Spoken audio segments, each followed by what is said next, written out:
please clear the aisle so that we can start and continue the conversation. Right? Back to you, Funny, and the moderators.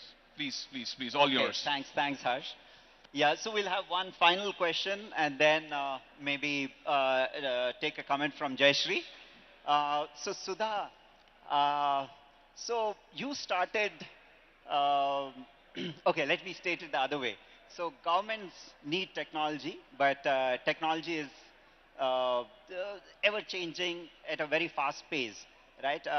And I learned that you are helping governments in various states get these technology into the government organization. So how are you doing it, and what's the genesis of it? So there are two important trends to take cognizance of. One is the emergence of digital public goods, right? It all started with UID and Aadhaar.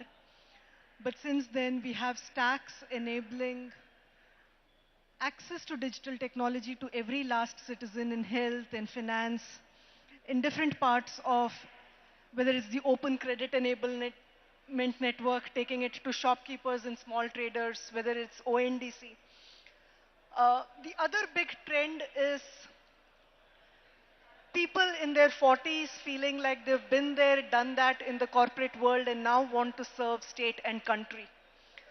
So leveraging both these trends, we instituted the Indian Administrative Fellowship.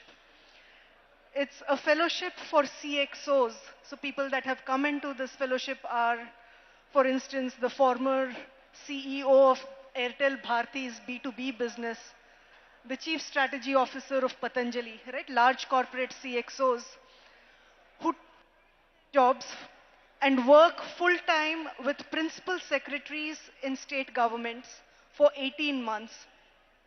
And in these 18 months, they pick something that's strategically important to the state government and move them using technology. You were speaking about using alternate data for credit access. One of the things the fellow in Karnataka has been able to do is ensure that women members of self-help groups can access loans even in the absence of a personal credit history or a credit rating. Um, the state has set up a 100 crore interest subvention fund and brought in Canara Bank as the anchor bank to disburse over 600 crores of loans to women, individuals who are members of self-help groups. Nice. So this is Yeah. modeled after your Yeah. journey, Funny, what you were able to do with the government of Telangana. It's Uh, actually, you know, the the Sutradhar is actually the here. Sutradhar is here. Yes. So, KTR Garu, just now, Sudha was just saying that they launched this Indian Administrative Fellowship Program, which they've taken to different governments, different states, where they take people like me into the government.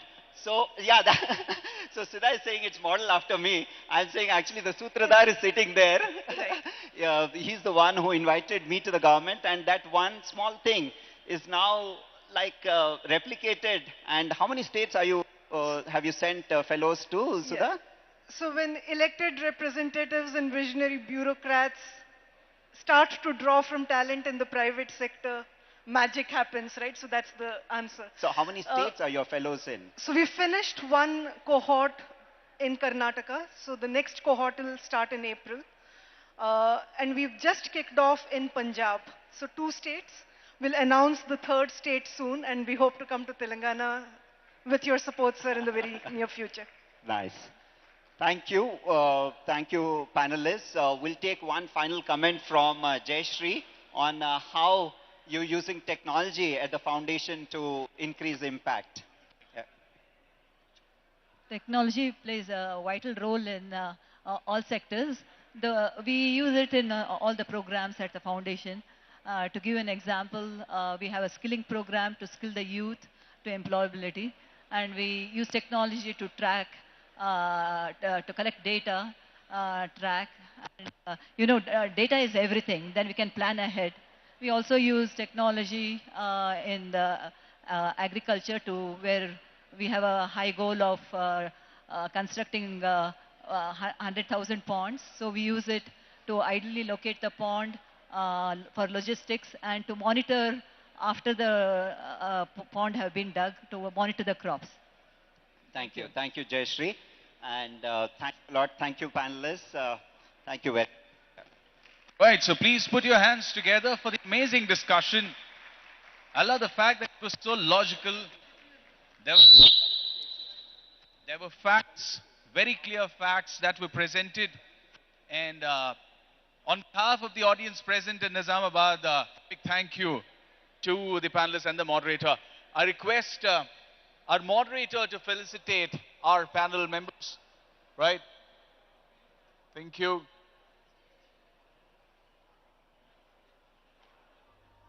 It's brilliant to start the day with absolute rock stars on the stage, right? People who are there everywhere. And thank you so much for being yourself and continuing your journey for us more than anyone else. Please put your hands together. Thank you so much.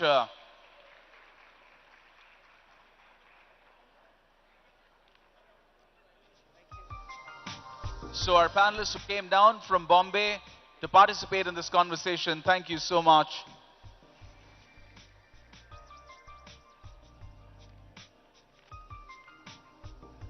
And we always have a soft corner for people who create an impact in the social space. Thank you, Sudha, for being yourself. And thank you, Funny, for conducting this with such ease. Now that we hear, it's also time to hear from the CEO of Kakatiya Sandbox. I request Manish to please come up on stage. And the only note that I've heard about him is nobody has seen him sleep or eat in the last 3 days, because he's been slogging that hard. So Manish, we would love to hear from you, your address for Development Dialogue 2023 Nizamabad. It came to our rescue in form of vaccine, in form of the tremendous amount of logistical support that was needed to deliver those vaccine, in form of testing kit, in form of contact tracing and so on and so forth. So one thing that COVID has done before going out of our way is that it made sure that we understand the importance of technology. But then that's not it. We need to ensure that technology is used for social good, for social impact. And then it is my unique pleasure that there could not have been a better face to represent technology in Telangana and India than Shri KTR Garu, Honorable IT Minister and Industries Minister. So I wholeheartedly welcome you, sir, to this gathering. I would also like to welcome Prashant Reddy Garu, Honorable Minister, all the beloved MLAs of Nizamabad, and all Collector Garu, CP Garu, and all the other political dignitaries present here. Now there are people who have used technology to build large companies. And they have learned so much in that process of building those large companies. And after they have done that inning on entrepreneurship, they have come to use that technology at scale and for impact to do social good. And I'm very happy to see 4 of them here. So I would like to welcome Desh, Jayashree, Raju Garu, and Funny here to this gathering of Development Dialogue 2023. Development Dialogue, in a way, it's a very unique gathering. There is not a gathering where in the same mix of crowd, you will find farmers, you will find women micro-entrepreneurs, you will find corporates, you will find startups, you will find faculties, you will find government, you will find all sort of representatives from all stakeholders. Now, so I would want you to at least ensure that you talk to one of these and get one story out for yourself. So if you meet one farmer, get one story, one woman micro-entrepreneurs, get one story, meet one startup, meet one corporate, or somebody who wants to do social good, then I think the true purpose of Development Dialogue will be successful. Now, this is not a gathering that we are just randomly put together. This is a very unique community that Kakatiya Sandbox has built over the last 9 years. We have built it brick by brick. And that's the gathering here. I fondly remember a story from a program that we do. It's called Skill in Village, where we used to run this program for 2-3 years. And after 2-3 years of running this program, the Sarpanch came to us for 25,000 rupees and then be part of this program to make it sustainable, to make it viable. Now that's the community that has gathered here. The community that truly wants to be part of economic transformation of North Telangana. Overall, over the 9 years, Kakatiya Sandbox has been able to generate $50 million of economic impact for 100,000 families. We work with 100,000 farmers 5,000 micro entrepreneurs, more than 2,000 skilling students, and numerous startups. And all of that has done right here from Nizamabad for the social impact of North Telangana. Sometimes people ask me, what am I doing here? While all of this is happening, how are you the center of it? You have the profile to be in some tech center around the world. You graduated from NIT Trichy. You are in corporate sector. You're working with different governments. Why are you here in Nizamabad? To them, I humbly say that if the pursuit of purpose and happiness can take people to the higher Himalayas, this is my purpose. And I'm just happy to be here. Well, thank you. Nowhere you will find an opportunity to work with a farmer who's so smart and always thinks from the first principle to people who are the philosophers of the world and the best thinkers of the world. That opportunity is rare to come by. So if any one of you among the crowd is thinking of taking that hard plunge to make this social impact, I'm happy to share my experience, talk on the side, and I will tell you just one phrase. It's all worth it if you take that plunge and actually do that work. Then at last, I personally believe that's all about people. People is what create impact. People is what bring the change. So today, I would say, let the shoulders rub and inspiration fly. To all of you again. Thank you.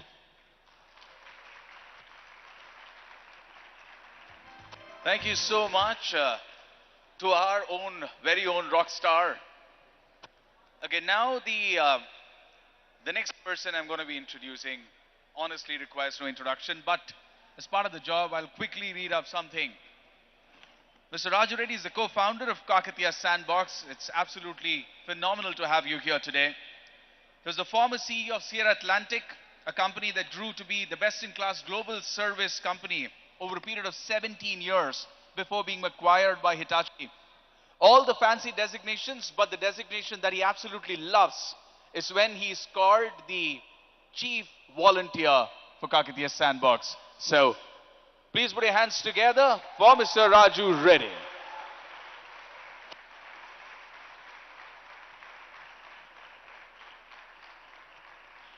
Thank you. Good morning, everyone. Good morning. Very warm welcome to you all to my hometown, our beautiful city of Nizamabad.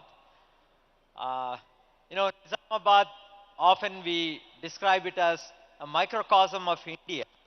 Truly a diverse group of cultures, languages, religions, and I see that in today's audience we have people, by the way, that have come from all over India, several chief executives, and people from US and other parts of the world.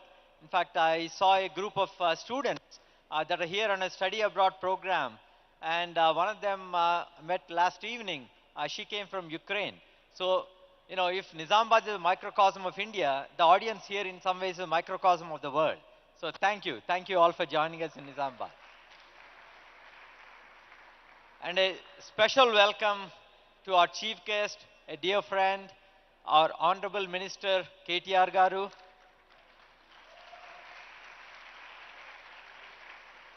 Who is more popularly known as KTR. And thank you, Minister Prashant Reddy Garu, and all the elected officials who are here today, and the district officers. And, Desh and Jayashree, thank you for being the inspiration to both Funny and I in starting Kakatiya Sandbox about 9 years ago. So I just wanted to share a little bit about, Kakatiya Sandbox, and then just to add to Manisha's comments, and then I have the privilege of introducing the chief guest, KTR, today. So, at the core, everything in a sandbox is about creating better economic opportunities in rural India. And we started this journey a little over 9 years. And there are kind of three main tenets of a sandbox ecosystem. One, it's the bottom-up form of economic development, meaning unless the local people are an active part of the solution, these changes are not sustainable. Hopefully yesterday you had a feel for that, the quality of the local talent that is building Thai Nizamabad. By the way, how many of you knew that there was a Thai chapter in Nizamabad before? It's the smallest city in the world with a Thai chapter anywhere, and one of the most vibrant Thai chapter cities. Absolutely. So I think that's an example of bottom-up form of socio-economic development. Second is bringing an entrepreneurial mindset to address social challenges. As Desh, the founder, often likes to say, if you can combine the compassion of the non-profit world with the execution excellence of the for-profit world, that's when you get outstanding results. And third is scale. A country of 1 billion people, unless you touch a large enough population, you can't make a meaningful difference over time. So we started with roughly about 10 million population, the undivided districts of Nizamabad, Karimnagar and Medak initially. But today I would say our impact region is roughly about 1% of India, because we also operate in Nalgonda and Adilabad, most of North Telangana today. And we touch about 2 lakh people, out of which 5 lakh, 20 lakhs, 2 million people, 20 lakhs, out of which 5 lakhs is a life-altering impact, where their income has gone up by 50% to sometimes 2 to 3x. Now that is still a long way off from where we strive to be, but it's a very encouraging progress. And at the end of it, it's all about building role models at the micro level, people that they can relate to, like Manish talked about the farmers or others. And so we need many partners for this to succeed. And one of the most important partners in all of this is the government, of course. And I must tell you, right from the day one, we've had tremendous support. We have a very enlightened government, fortunately for us, in the state of Telangana. And a big shout out to Garu and the rest of the team, and of course our Chief Minister KTR Garu, and so now many of you know about KTR Garu with all the businesses that have come to, global businesses that have come to Hyderabad and Telangana in recent years. And I think there was a lot that came out of Davos conference itself. My understanding is there is several billions of dollars, maybe tens of billions, that have come to Telangana or will be coming as a result of that. So I don't have to tell you a lot of that which is in public domain, but I thought I'll share a little anecdote.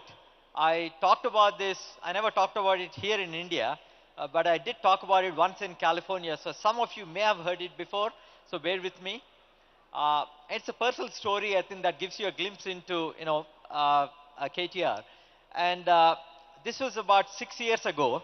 I was meeting KTR Garu in the secretariat, and at the end of that meeting, he invited me to join him for a dinner at Falaknama Palace, where there was a visiting delegation from Boeing. And he was kind enough, and I said, sure, I mean, that sounds interesting. So Boeing was evaluating different cities for setting up their new manufacturing plant. And my understanding is not just cities across India, but in other parts of Asia. And I was seated next to a gentleman, a Caucasian, who was visiting India for the first time. And we talked about, each other, and he knew that I live in California. I was here on a visit. And KTR, as he normally does, did a fantastic job building a very compelling argument for why Boeing should choose Hyderabad over other cities, and other cities not just in India but outside too. And at the end of it, this gentleman turns to me and says, Raju, we need a leader like this back in our country, in America. Just think about it. And being a native of Telangana, my heart swelled with pride. So ladies and gentlemen, that's just a peek into, KTR Garu from a personal anecdote that I have. He's a kind of leader that not only any part of India would love to have, but any democracy in the world would love to have. So please join me in a warm welcome to our chief guest, KTR Garu. Thank you.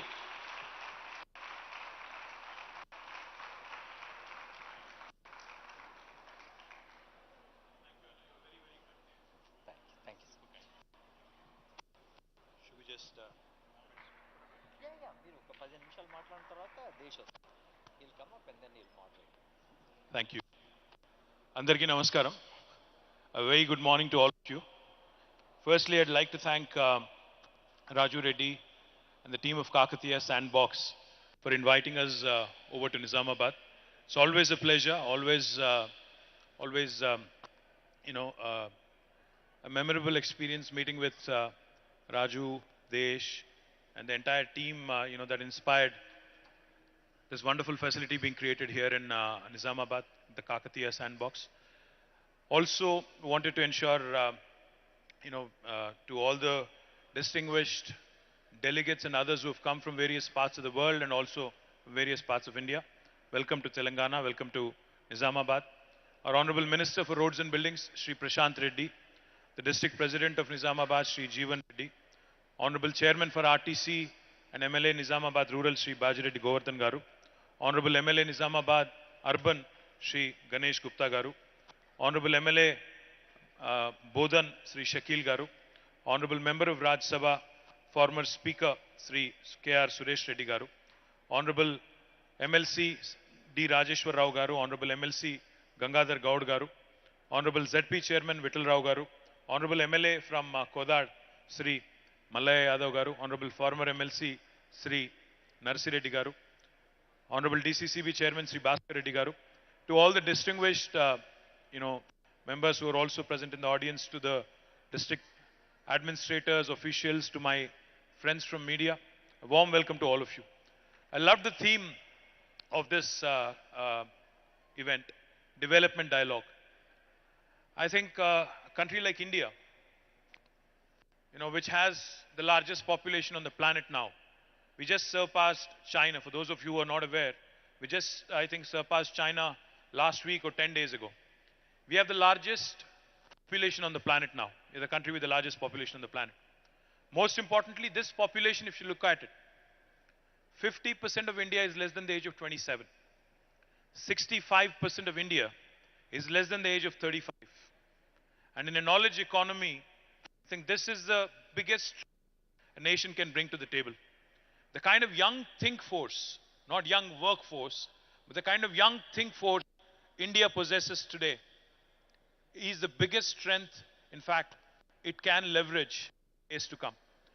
The reason why I said I love the theme of this conference being development dialogue is because I'll narrate a quick story to you. Back in 1987, both India and China, similar sized countries in terms of population, also had a similar sized economy. We had almost the same GDP back in 1987. But if you actually move forward to 36 years later, today, China is the second largest economy in the world with $16 trillion of GDP size, whereas India is still languishing at $3 trillion with the dreams of a $5 trillion economy. What went wrong? Or what did China do right that India did not get right? In my humble opinion, I think China focused on ensuring that development becomes the principal conversation across the country, across the nation. Unfortunately, in India, I think very often politics takes center stage and economics, unfortunately, takes a back seat. Now, the reason why I said I love the theme of the conference here is because the conversation which always centers around development, especially for a third world country like India, for an emerging economy like India, will only ensure that the policy makers, the lawmakers, the legislators, the elected representatives, their focus should remain on the right things. For instance, in Telangana, under the dynamic leadership of our Honorable Chief Minister, Shri KTR Garu, we have focused on getting our basics right. Back in 2014, right about the time when Kakatiya Sandbox was formed, the state of Telangana also came into being on the 2nd of June 2014. When we started this journey in the new state, there were a lot of apprehensions, there were lots of doubts. In fact, we started our journey as a power deficit. State of Telangana, in fact, when Manish was, Funny was talking, also when Raju was talking, they all mentioned farmers and the rural livelihoods, etc. In Telangana, for those of you who are not familiar with this state, we had, to the formation of the state, we had 25 lakh plus, 2.5 million plus tube wells that have been sunk in by the farming community here. Billions and billions of dollars over a period of last few decades. They have sunk in many bore wells into the arid, dry region of Telangana. While there is enough water in our rivers, Godavari and Krishna, it has not been leveraged. While there are enough minor irrigation tanks, almost 46,000 lakes and tanks, they have not been leveraged. Irrigation was primarily rain-fed and it was dependent on tube wells and bore wells. Now this is something that was the challenge when we started our journey as a new state. Because we started our journey as a power deficit state. When our Honorable Chief Minister assumed office on the 2nd of June 2014, he made it his primary task and primary challenge to address this power deficit situation. In a matter of 6 months, just 6 months, from the day he assumed office, he made sure that the power deficit situation has changed, and today I can proudly say that Telangana is a power surplus state which can actually supply electricity 24/7 to the farming community free of cost in India. And we are the only state in India which provides free power 24/7 to the farmers. We also produce and supply quality power to both domestic and also industry sector in our state. The reason why I'm mentioning this today is because in the last 8.5 years, numbers will tell you a story. The development dialogue that we're talking about today is already a work in progress in Telangana. When we started our journey, the per capita income of Telangana was 1,24,000 rupees. 124,000 rupees. As of March last year, March 2022, the per capita of Telangana has increased to 278,000 rupees, 2,78,000 rupees. Almost 130% increase. The gross state domestic product, the GSDP of Telangana was about 500,000, 5 lakh crores on 2014 June 2nd. But as of last year, the GSDP of Telangana also has increased to 11.55 lakh crore, which is almost 1.15 million, 1.15 millions. The kind of increase in wealth, the kind of increase in per capita income that has happened in Telangana, just to give you one little statistic that will put things in perspective. Telangana is only 2.5% of India in terms of population. We are only 40 million people. But our contribution to India's economy, India's GDP is 5%. We are 2.5% in terms of population, but our contribution is 5%, which means we are literally punching double our weight. We are a 50-kilo boxer fighting in 100-kilo categories, how I would like it to. And I would also like to add one more thing. Raju called Nizamabad a microcosm of India. And by extension, you called this room a microcosm of the world. I would only say one thing. Telangana is that state where the north of India meets the south of India. Telangana is that state where paratha meets dosa. Telangana is that state where biology meets technology. Telangana is that state where life sciences meets data sciences. Telangana is that state where mangoverse meets metaverse. And Telangana also is that state which is focused extensively on holistic integrated development. What do I mean by that? Our IT exports back in 2014 were 57,000 crores. As of last year, they have risen to 1,83,000 crores. Our agriculture activity has expanded by almost 6% in terms of our GSDP valuation. It has increased by 119% overall. For those of you who have a phone in your hand, let me indulge you for a second. Please pull out your phone for a second. Please pull out your phone. And please Google it for me. World's largest lift irrigation project. Let me repeat. World's largest lift irrigation project. Can somebody tell me the answer? Those who are trigger happy and quick fingers. I would like to hear from the backbenchers here. What is it? Kaleshwaram lift irrigation project. The reason why I mentioned it, very often we talk about Chinese execution. Very often we talk about how 3 dam was built by the Chinese in a record span of time. Let me tell you, youngest state in India, under the leadership of our dynamic Chief Minister, Shri KTR Garu, has built the world's largest lift irrigation project in a span of 4 years. Indian engineers, the engineers of Telangana, have made us proud. We have built this project which irrigates 45 lakh acres of land, which has also rejuvenated the Sri Ram Sagar project right here in the Nizamabad, in the neck of the woods in Nizamabad. And most importantly, it also caters to industrial consumption, and it also supplies drinking water to the metro city of Hyderabad, which contributes significant portion of our GSDP. I'm not sure how many of you know this. Not only is Telangana home to the world's largest lift irrigation project, India recently completed 75 years of independence. We are the first state in India to have completed a mammoth, a Herculean task of providing a portable drinking water connection to each and every one of our 1 crore households under a project called as Mission Bhagirath. We are the first state to have completed it.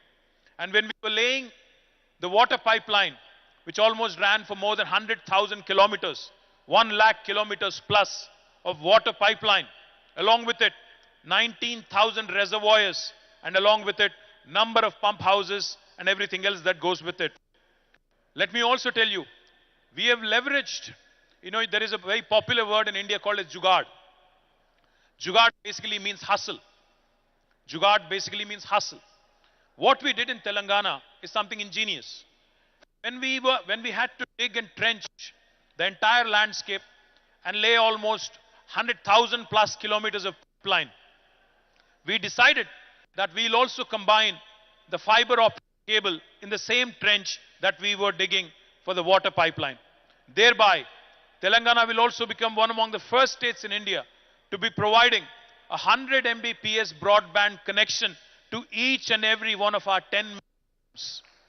This is unique because the pandemic has shown us what can be done by way of e-commerce, by way of e-health, by way of digital education, and by way of digital empowerment at large. So my humble request to those of you who are not familiar with the brilliant story of Telangana, that is the reason why I call my state the most successful startup of independent India in the last 75 years. I can narrate many more other fantastic achievements of the state, but I'll leave it at that because I know we're short on time and we already showed up late. So let me thank Raju and the entire team of Kakatiya Sandbox for this wonderful opportunity.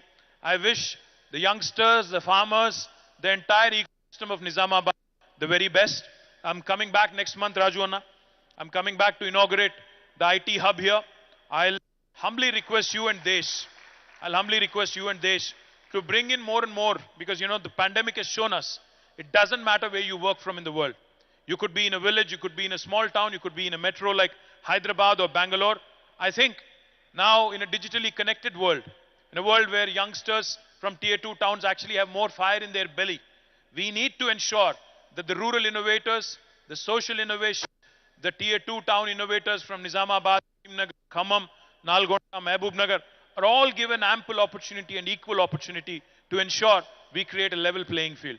So I thank you for this opportunity. I thank all of you, in fact, for giving me this opportunity. And I once again welcome Desh and Raju back onto the dais. Coming. Thank you. Thank you so much. Thank you, sir. Request you to have a seat because we're going to have a fireside chat as well. Now, there are very few people in the country who can spontaneously captivate an audience. And then we have one household which has 2 of them. So all of us know who I'm talking about. Please put your hands together. Now, again, another redundant job of introducing Mr. Desh Pandey. With that kind of a name, you just can't get things wrong. He's the president and chairman of Sparta Group LLC, a family investment office, and also the chairman of Tejas Networks. Desh is the co-founder of Desh Pandey Foundation, a global philanthropic organization nurturing innovation and entrepreneurship in universities and cities across USA, Canada, and India. And now he's going to indulge all of us in a fireside chat with KTR Garu, asking all the questions that we have in mind on our behalf. 20 minutes, all yours, sir. Thank you. Thank you. Welcome. Welcome, Thank you, Desh. Honorable Minister, whom we fondly call you KTR. Thank you. So thank you. Thank you very much. Thank you. Well, first of all, I want to congratulate you on how much you have accomplished at a young age. Just looking at your Wikipedia, and I realized that I graduated and left India in 1973 when you were not born yet. So congratulations on getting Cheers. so much done at a young age. Like you talked about, Telangana has achieved a lot in the last 8 years. Double the GDP, clean water, all these things. What were the core aspects of being able to achieve those fantastic results? And what do you think Telangana as a state needs to do to keep that trajectory going for the next 8? Thank you, Desh. Great question. Firstly, like the MC said, with a name like Desh, I think you can only inspire confidence. What you've done in Hubli has today translated into something very meaningful here in Nizamabad. Firstly, I think Desh and his entire team of Hubli Sandbox really deserve a big round of applause. Please put your hands together. Thank you. And I'm sure Jayashree's role is more paramount in this, so thank you, Jayashree, I think, for contributing in a big way to Desh and his brilliant story. Just to, kind of add to what I was saying before, Telangana has done some things which are truly meaningful and truly relevant to an emerging and a developing country like India. The reason why I said the dialogue needs to be centered around development and nothing else is because, as a country, I think we've lost the plot somewhere. We are not focused on ensuring that our children, our citizens get the basics right. We need electricity, we need drinking water, we need water to the fields of our farmers. We need to ensure basic support mechanisms are in place to make agriculture more remunerative, to ensure that the farmers' kith and kin and their children also look at farming as a productive sector and not otherwise. We have focused on these basics. What can be done? What further can be done? I think if you look around, the world and also India at large. I was at the World Economic Forum last week. One of the prominent themes that kept popping up over and over is, with the whole geopolitical situation and how, the world now realized that they're excessively dependent on China. The world has started taking stock of the situation and wants to move away, cautiously but slowly, away from China. There's the whole China plus one talk. There's the whole China for China and, rest being done elsewhere kind of a discussion. This is India's opportunity, this is an opportunity for India to seize the moment, to capitalize on it, to build more manufacturing, to ensure that we, also as we move into the services and knowledge economy, to latch on to that unique opportunity where India can position itself as a hybrid between China and the US. The reason why I call it a hybrid between China and the US is because China has done brilliantly to position itself as a factory of the world. They produce everything, literally. They produce active pharmaceutical ingredients. They produce world-class electronics. They produce plastic molds and little things that we see all around us. They also produce some of the most high-tech equipment that there is in the world that is used in aerospace, defense, space tech, etc., etc. Whereas the US, slowly but steadily, has moved away from being a manufacturing to a services, now more to a knowledge economy.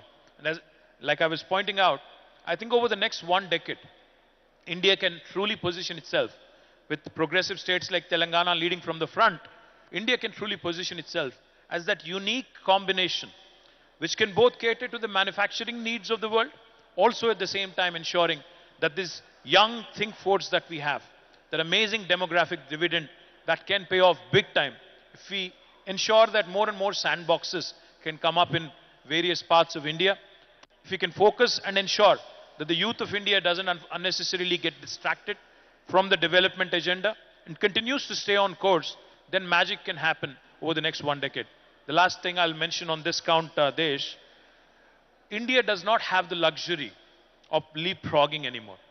We cannot allow leapfrogging to happen. We have to literally pole vault. Because what US was able to achieve in the last, say, one century or so, what China was able to achieve and accomplish in the last 2 decades or so, India has to do that in 1 decade. And that is the window of opportunity that India cannot miss out. And more such unique opportunities where ecosystem and multilateral, cooperation opportunities between the government, the private sector, the academia. If this kind of conversations can happen more often with tangible outcomes, with tangible metrics, then surely India will actually get onto that proper direction and proper dialogue. No, totally agree with you. Also, I'm a big believer of democracy. It's it's very messy process, but it has an ability to include everybody and do the inclusive growth. In fact, I remember in 1980s and 90s, somehow there was a feeling that Japan had won and US was going to lose. And it's amazing what they did over the next 20 years. They just reinvented themselves. And similarly, they will. And the geopolitics offers a fantastic opportunity for India. And also, it's very heartening to see, for example, India really stand up and start making iPhone 15s, which is one of the most complex technologies. So the fact that they can master these things, I totally agree with you. How important do you think is the inclusive growth to be able to achieve the dream? Democracy is good. I completely agree with you. But demagoguery is not. Democracy is possibly our greatest asset, besides the think force that I just talked about. But demagoguery and, insulting our institutions, insulting our own people, dividing people in the name of religion, etc., can never make India, can never propel India into the first world orbit. What can aid, the inclusive growth opportunity that you just discussed, that you just mentioned? I firmly believe 3 Honorable Prime Minister had called all the political party representatives a couple of years back for a dialogue. I told him one thing on behalf of my party, the Bharat Rashtra Samiti. I told him, sir, the 3I mantra needs to be followed.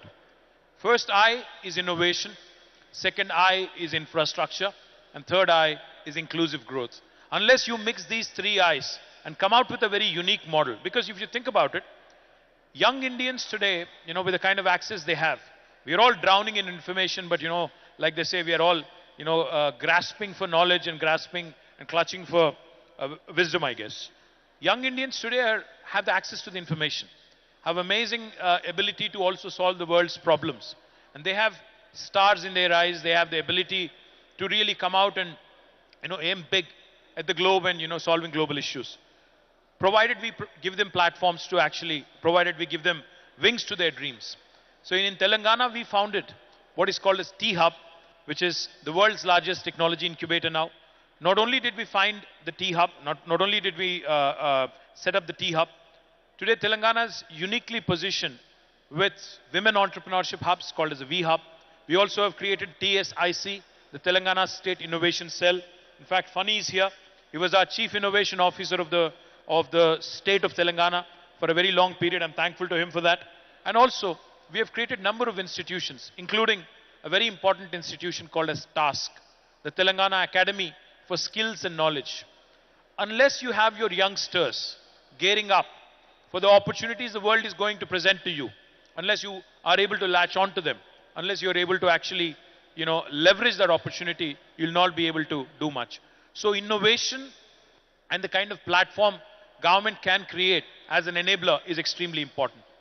Infrastructure is equally important. The fact that today you can travel from Hyderabad to Nizamabad in about 3 hours, and probably in days to come with high-speed rail connectivity in half an hour's time, is what is going to be a game changer. Then it doesn't matter where you live and where you work. You could be living in Bangalore and working in Hubli. You could be living in Nizamabad and working in Hyderabad. So the kind of infrastructure that India needs as a country is something that governments and private sector both have to focus on. Not only national highways, rapid rail connectivity, also ensuring digital infrastructure is in place so that it becomes a level playing field irrespective of which town and which village you reside in. The third and most important thing, if you ask me, India is a country which is full of diversity. Everything in India changes every 150 kilometers. The language, the dialect, the eating habits, the way you think, the cultures, etc., etc. India has 22 official languages, 300 unofficial languages. The language you speak at home versus the language I speak at home, while we are both brown skin, are as different from each other as are possibly German and French. So this diversity of India needs to be respected.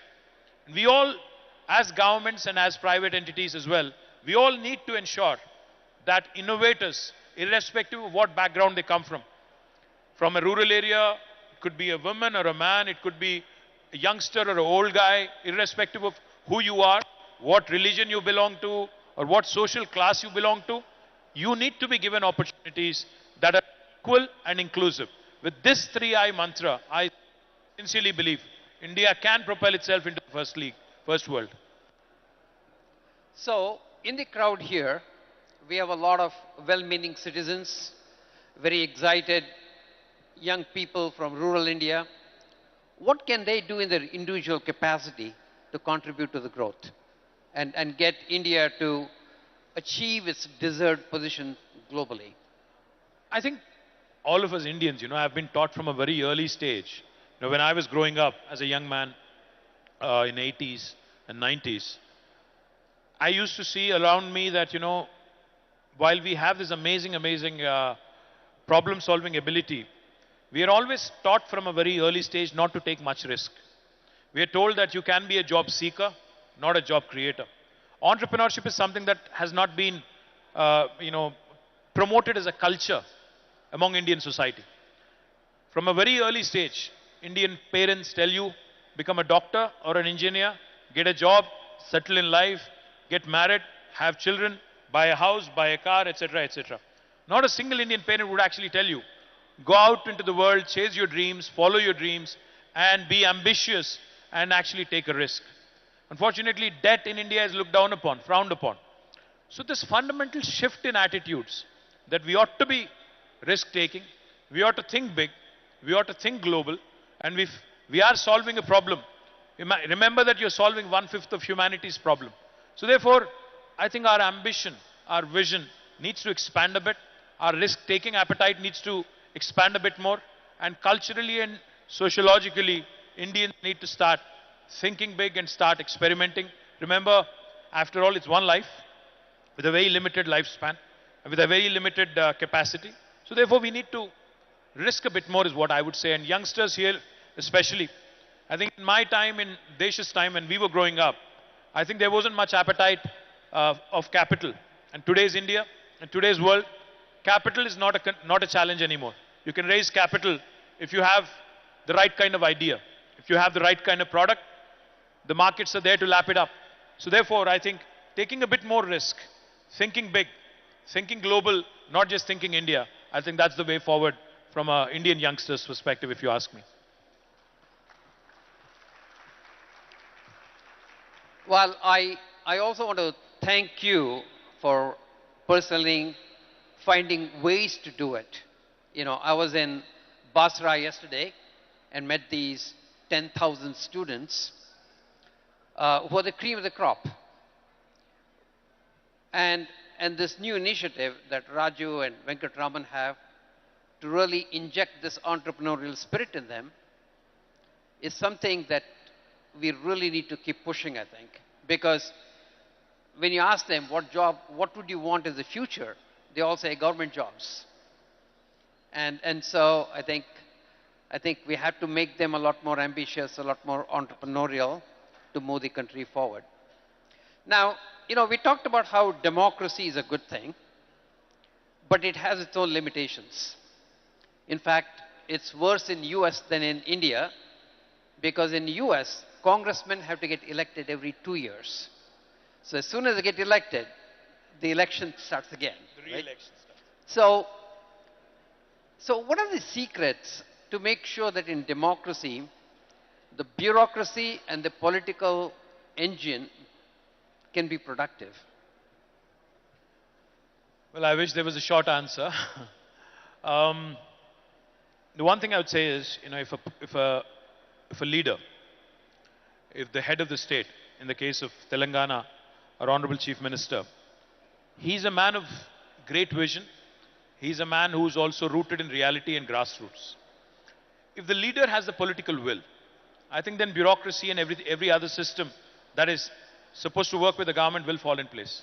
And a great example, like I said, is the execution of one of the largest projects in the world, the largest lift irrigation project in the world, being completed in 4 years in a democracy like India, with all the challenges that we have, is a classic example of how things can be done. But having said that, I think besides the political resolve, the political will, what matters also, sincerely, I'm saying this with utmost sincerity, I think politicians should stop worrying about winning their next election all the time. If we decide that it's okay to lose an election, if we decide that it's okay to actually sit out, maybe next 5 years, then we can get a lot of stuff done, honestly. Otherwise, you're always sucking up, you're always trying to win the next election, you're always trying to do what is more popular than what is right. So therefore, I think that fine balance that is missing is something that India needs to find. Unfortunately, it's easier said than done, but I think there will come a time when development will take center stage and not halals and hijabs and other nonsense. And then I think India will actually move forward in the right direction with the right kind of intent and with the right kind of goals. Yeah, thank you. Thank you. Well, we have 5 more minutes with KTR.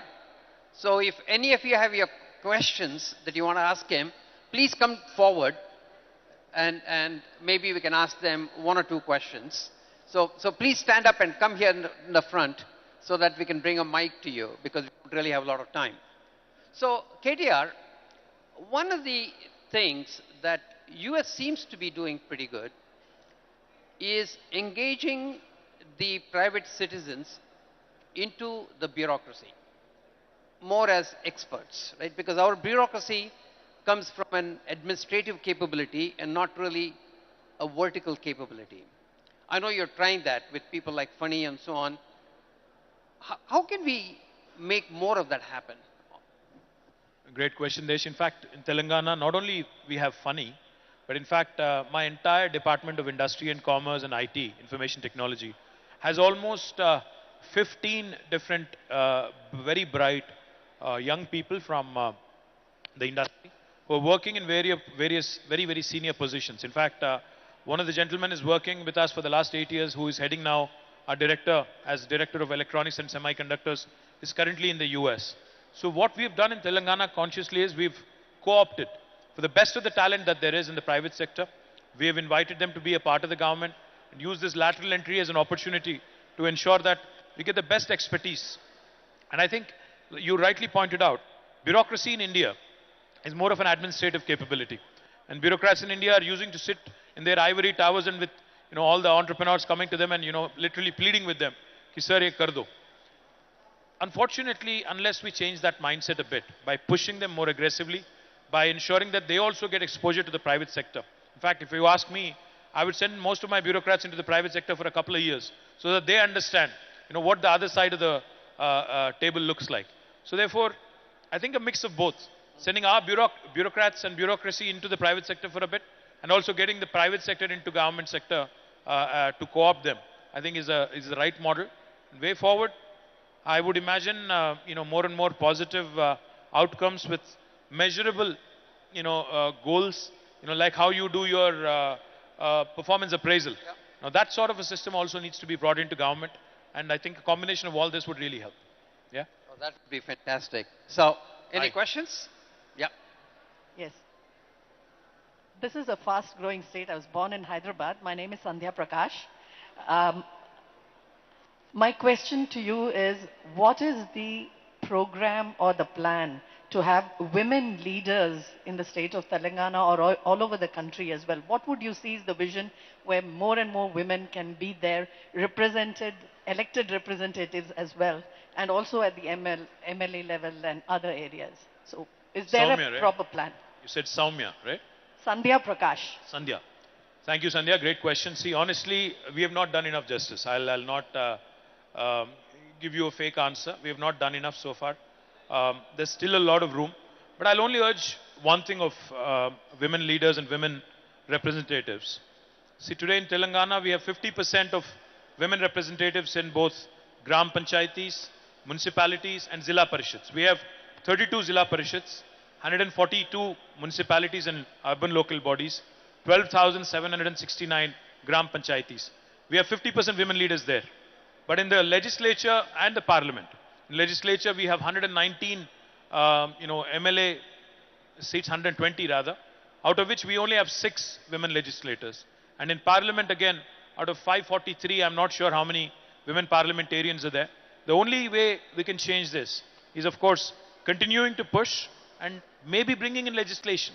The 33% reservation bill that was talked about, because affirmative action, no matter wherever in the world, be it in the US or be it in a developing country like India, the one way things can happen is by way of legislation.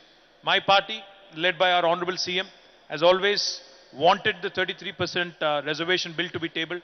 So hopefully, the day is not far, hopefully, like I said, because unfortunately, we don't run a government of India now. So whatever was within our purview, we brought 50% reservation there. But I hope and pray that government of India also will wake up and bring in this legislation. In the meantime, I promise you that next election, we'll start looking at more representation of women. But these women leaders also will have to come from within the ranks. You cannot be staying away from politics for 4.5 years and coming to us in the last 6 months and saying, listen, I need a seat because I've done some good work elsewhere, not in your political party maybe, but elsewhere. So I think a lot of pressure also has to come from within the ranks, and that sort of pushing the envelope has to come from within and not from outside. That's what I would think. Thank you, KTR. Thank you, Sandhya.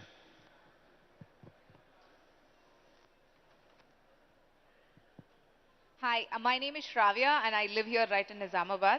I have a question for you. A lot of entrepreneurs tend to move out of Hyderabad to Bangalore because the ecosystem is stronger and it's beginning to change. But how do we pole vault as a state to retain all our entrepreneurs here in Telangana? And what do you see we should do? You mean you don't want to move from Nizamabad and you want to resist the temptation of moving to Hyderabad or Bangalore, is it? Yeah, I want to know what is it that the state can do to retain talent in Telangana, be it Hyderabad, Nizamabad, wherever, and stop them from going away to Bangalore. You know what? I think it's a bit regressive to do anything coercive to stop people from migrating. No country has succeeded doing that. China has tried very unsuccessfully to contain people from urbanizing because they realize that urbanization is a real problem, suburbanization is a real problem. But coercion does not work, Shravya. What we have to do as governments is create better livelihood opportunities, better education opportunities, better healthcare opportunities. These are the 3 fundamental things why people migrate. Better livelihood is why most of the students go to the US and UK and elsewhere, because they believe a United States degree, including myself, I have been to the US and I've gone to school there. Why do we migrate? Why do we actually go abroad? Because we believe that the degree that is conferred on by those universities actually holds a better value. So unless we compete with them and create better institutions, we cannot contain them. Likewise, why does somebody from a small village move to Nizamabad? Why does somebody from Nizamabad move to Hyderabad? And why does somebody from Hyderabad move to US? See, this is a process. This is a journey. What we have to realize is human beings by nature are in constant pursuit of excellence, are in constant pursuit of social empowerment and economic empowerment. You can't find fault with the human nature. But at the same time, those such as yourself or Manish who said, it's not just the pursuit of economic empowerment, but pursuit of purpose, pursuit of happiness can stay put wherever you want, provided as a government, I can give you better education opportunities, healthcare opportunities, and livelihood opportunity. So this is a continuous endeavor. And I don't think any government has cracked it across the world, not in India. So it's a continuous process, and I would sincerely think it's regressive to actually say, to put an embargo and say you can't move. That's not the right way to handle it, is what I personally believe. Cheers. Thank you so much. Thank you, Shravya. Sir, hi sir. I am Srinivas. I am MJNF fellow. So we are working in each of the districts, working on skilling ecosystem of the district. At the grassroots level, we prepare DSDPs and all. So I have compared the Telangana innovation ecosystem, which is like fast growing, with the existing ecosystem of Karnataka, and I found out that we are moving very aggressively in comparison. So similarly, when it comes to skilling ecosystem, it is an integral part of the innovation ecosystem. So how is Telangana state looking forward to like enhance the skilling ecosystem for entry-level jobs other than the task? Task is looking for IT and electronic sector, but there are many other sectors where industries require a lot of manufacturing workforce. You said Srinivas, right? Srinivas. Yes. Srinivas, great question. We have a very unique challenge, Desh, in our state. In fact, a lot of youngsters from Nizamabad, they migrate to the Gulf, to the Middle Eastern countries in search of livelihood. Whereas in Nizamabad fields, or if you go to Kamareddy fields, or even my district, which is very close, in Sirisila, you have workers coming from other states in India to work here.